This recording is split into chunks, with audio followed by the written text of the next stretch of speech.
Hi, all my Giggle Wiggle Story friends. It's Dana from Giggle Wiggle Storytime, and I'm here to read you a new story today. And this one is dedicated to Isabella in Kentucky. Isabella's mom and dad are both teachers in Kentucky, and they, like me, have been busy teaching all the kids online at this time. But I know that it's sometimes a little difficult, and sometimes you miss your friends at school. I know I'm missing all of my students at school right now, but I'm going to read a book to you called School Rules. And do you notice there's a Canadian flag here? That's because the author of this book, his name is Robert Munsch. And Robert Munsch is a very well-loved author here in Canada. And it is illustrated by Dave Whamond.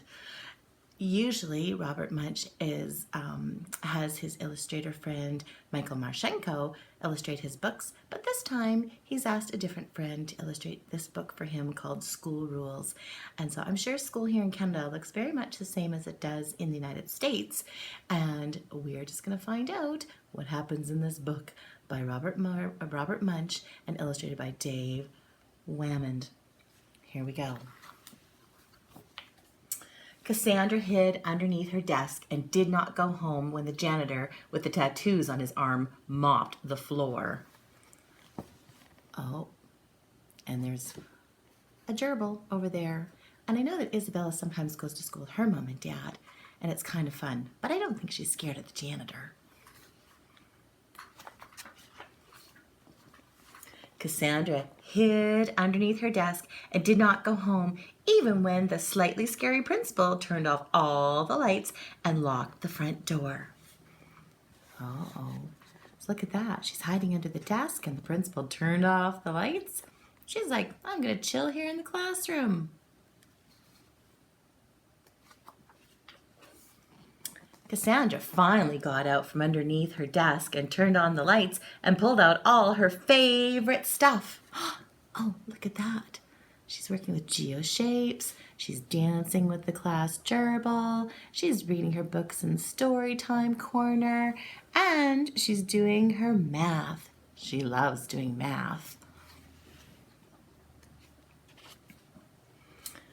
When it was time for dinner, Cassandra's mother and father said, "Where's Cassandra?" "I don't know," said her mother. "I haven't seen her. I thought she was with you." Uh-oh. I think things are a little crazy at that household. There's two kids and mom and dad don't even know where Cassandra is. Oh my goodness. And there's a cat hiding in the drawer. So they ran around and around, and they yelled and they screamed and they hollered and they called Cassandra's grandmother and all the neighbors. And then they called the police and the fire department and the hospital. It looks like they're going crazy. Oh my goodness, look at all those people coming to the house. Finally, Cassandra's father walked over to the school and he saw the lights on in the classroom, and he banged on the window until Cassandra opened it and he yelled, "We thought you were lost. We thought you were kidnapped. What are you doing here in school?" Looks like she's having an awful lot of fun in there. I know we have lots of fun in my classroom. "I like school," said Cassandra. "I don't care if you like it," said her father. "You can't stay at school. You have to come home sometime." "But I like school," said Cassandra. "Ah, this is nuts," said her father. And he jumped through the window and picked up Cassandra and he carried her home. Well, I think she wanted to stay at school. It was pretty dark. The next day was Saturday. Her father said, "You can't go to school." Her mother said, "You can't go to school." Cassandra said, "But I like school." Her mother and her father yelled, "But you can't go to school. There's no school today." And I think that's kind of how we're all feeling. I want to go to school. But we can't go into schools right now. Although there is school online, and we're all here together online so we can support each other. And hopefully soon we'll all be able to go back into school. But Cassandra got on her bicycle and rode over to the school anyways, and she knocked on the door, but nobody answered. She tried the window, but it was closed tight.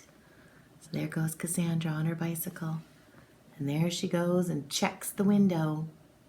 There's the gerbil. It was closed tight. So Cassandra got back on her bicycle, and she rode down the street until she came to the everything store. She walked inside and she said, "I want to buy a school." It says, "We sell everything." This boy had bubble gum, probably a bunch of candy. Do you think she can buy a school at the everything store? "What sort of school?" said the lady behind the counter. "I want a school with dirty red bricks, a slightly scary principal, and a very nice teacher, and a janitor with tattoos on his arms," said Cassandra. "Oh," said the lady, "we have lots of those. Where would you like it sent?" "Send it," said Cassandra. "To my backyard." Okay. I did not know that you could order those from the everything store.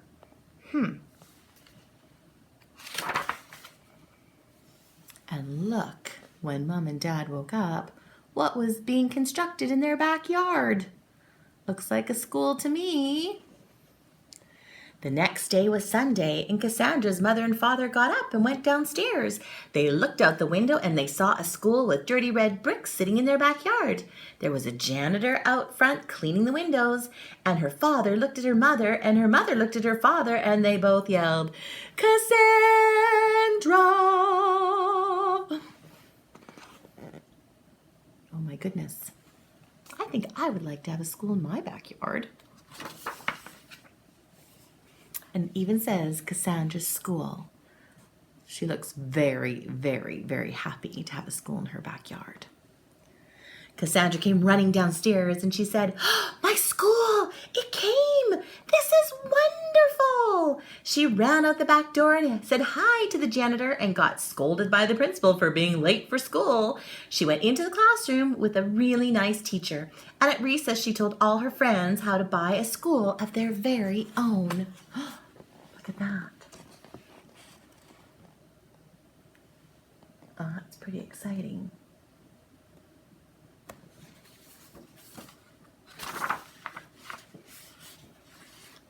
And there you go.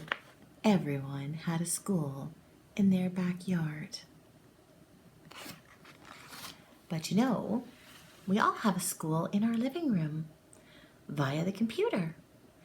And hopefully your teachers are coming in and saying hello and teaching you and reading you fun stories like school rules.